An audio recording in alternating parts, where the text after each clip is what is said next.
they're going to say as soon as that national anthem is sung and the ending part of it. So y'all Texans fans, you better get ready, because here we go. Now, I know some of y'all probably saying, he said, here we go.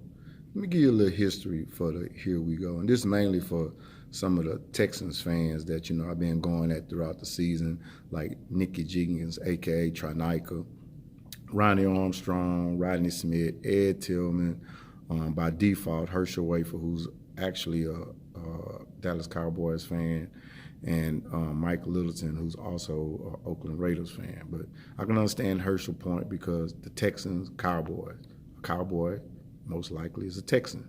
And then with Mike Littleton, I don't know what's going on with him. He's just kind of confused. But, Chiefs fan by default. My uncle played for the Chiefs from 91 to 2000, three-time Pro Bowler, Mr. Kimball Anders. And with myself, going to Mid-America Nazarene University, which is in Olathe, Kansas. So I was a Kansas Cityan for a couple of years.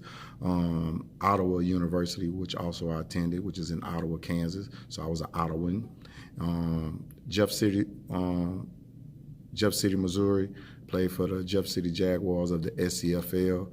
And then after I got traded to the Springfield Rifles, which is in Springfield, Missouri. So, I have some ties in Kansas City. So big shout out to the Chiefs fans. Know y'all gonna get the dub. We gonna get the dub, I should say. So that's gonna be a very, very interesting game. Man, I wish they would have kept the tomahawk chop.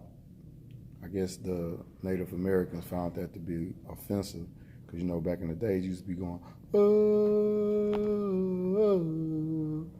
But y'all Texans not ready for that. So get ready to hear that war drum. That's what's coming, the war drum. Kansas City. Houston got there by barely beating Buffalo in overtime. But the Texans did beat Kansas City in Kansas City in Week 6, 31-24. Well, what kind of a chance do you give Houston to win in Kansas City again? 4.5 and 10. I give them a good chance. I think that they are, listen, Houston is not a team, I think, that has any more pressure. The pressure was last week.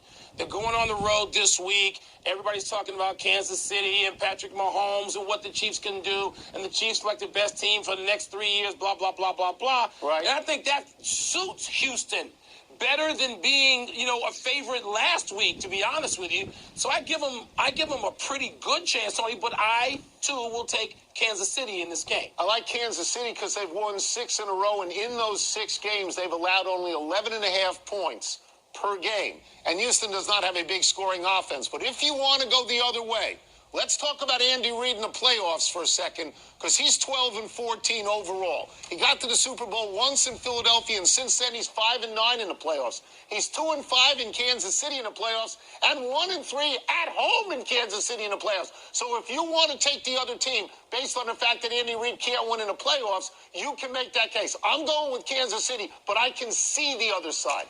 Tony, I can't really see that side now, because this to me is Andy Reid's. I'm going to say this. Since that Eagles team that went to the Super Bowl with Donovan McNabb and all those guys, right, I'm going to say this is Andy Reid's best team. And I know that they didn't have the full season that people thought they might have had. Patrick Mahomes missed a couple of games. But I think coming into this point, this is the best team Andy Reid's had in a while, a lot of years. I think he's got the best player in football. I think Mahomes is the best player in football. You can talk about Lamar Jackson, Deshaun Watson, a bunch of other guys. I think Patrick Mahomes is the best guy. I do. Well, the game that excites me